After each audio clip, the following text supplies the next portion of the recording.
नमस्कार। प्रांजल ज्ञान गंगा में आप सभी का स्वागत है। हम संक्षिप्त महाभारत का पाठ कर रहे हैं, जिसमें कि वन पर्व चल रहा है। कल हमने श्री कृष्ण भगवान और मार्कंडे जी का पांडवों से मिलने के लिए काम्यक वन में आने की कथा को पढ़ा था।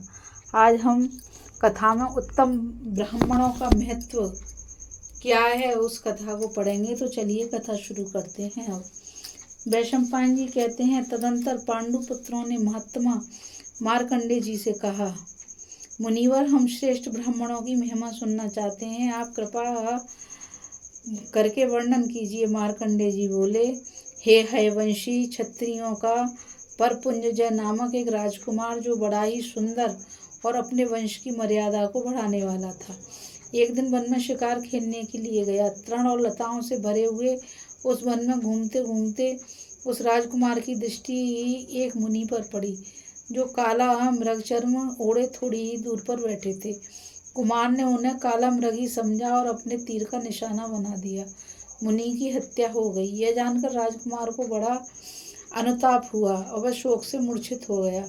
फिर वह हे हयवंशी क्षत्रियों के पास गया और उनसे इस दुर्घटना का समाचार कहा। यह सुनकर वे भी बहुत दुखी हुए और वे मुनि किसके पुत्र हैं इसका पता लगाते ही कश्यप नंदन अरिष्टनेमि के आश्रम पर पहुंचे। वहां मुनिवर अरिष्टनेमि को प्रणाम करके वे खड़े हो गए। मुनि ने उनके आतिथ्य सत्कार के लिए मधुपर्क आदि सामग्री अर्पण की। यह देखकर वह बोले, मुनि, हम अपने दूषित कर्म के कारण आपसे सत्कार पाने योग्य नहीं रहे। हमसे ब्राह्मण की हत्या हो गई है। ब्रह्मर्षि अरिष्टनेमि ने कहा, आप लोगों से ब्राह्मण की हत्या कैसे हुई और वह मरा हुआ ब्राह्मण कहाँ है? उनके पूछने पर क्षत्रियों ने मुनि के वध का सारा समाचार ठीक ठीक बता दिया और उन्हें साथ लेकर उस स्थान पर आए जहाँ मुनि की हत्या हुई थी, किंतु वहाँ उन्हें मरे हुए मुनि की लाश नहीं मिली। तब मुनिवर अरिष्टनेमि ने उनसे कहा, परपुंजय, इधर देखो, यही वह ब्राह्मण है जिसे तुम लोगों ने मार डाला था। यह मेरा ही पुत्र है और तपोबल से युक्त है। उस मुनि कुमार को जीवित देख वे लोग बड़े आश्चर्य में पड़े और कहने लगे, यह तो बड़े ही आश्चर्य की बात है। यह मरा हुआ मुनि यहाँ कैसे आ गया? इसे किस प्रकार जीवन मिला? क्या यह तपस्या का ही बल है जिसने इसे पुनः जीवित कर दिया? विप्रवर, हम यह सब रहस्य सुनना चाहते हैं। ब्रह्मर्षि ने कहा, राजाओं, मृत्यु हम लोगों पर अपना प्रभाव नहीं डाल सकती।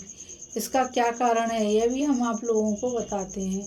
हम सदा सत्य ही बोलते हैं और सर्वदा अपने धर्म का पालन करते रहते हैं, इसलिए हमें मृत्यु का भय नहीं। हम ब्राह्मणों के कुशल की, उनके शुभ कर्मों की ही चर्चा करते हैं, उनके दोषों का बखान नहीं करते। हम अतिथियों को अन्न और जल से तृप्त करते हैं। हम पर जिनके पालन का भार है उन्हें पूर्ण भोजन देते हैं और उनसे बचा हुआ अन्न स्वयं भोजन करते हैं। हम सदा शम दम क्षमा तीर्थ सेवन और दान में तत्पर रहने वाले हैं, पवित्र देश में निवास करते हैं। इन सब कारणों से भी हमें मृत्यु का भय नहीं। ये सब बातें मैंने संक्षेप में ही सुनाई हैं। अब आप जाएं।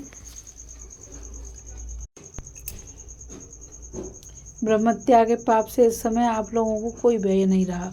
यह सुनकर उन है वंशी क्षत्रियों ने एवं अस्तु कहकर मुनिवर अरिष्टनेमि का सम्मान एवं पूजन किया और प्रसन्न होकर अपने देश को चले गए। अभी आप कथा में उत्तम ब्राह्मणों के महत्व की कथा को पढ़ रहे थे और आगे कथा में हम ताक्ष सरस्वती संवाद की कथा को पढ़ेंगे। इस कथा में बस इतना ही।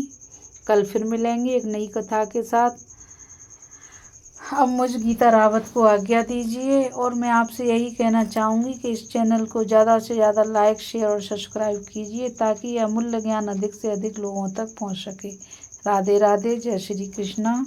नमस्कार।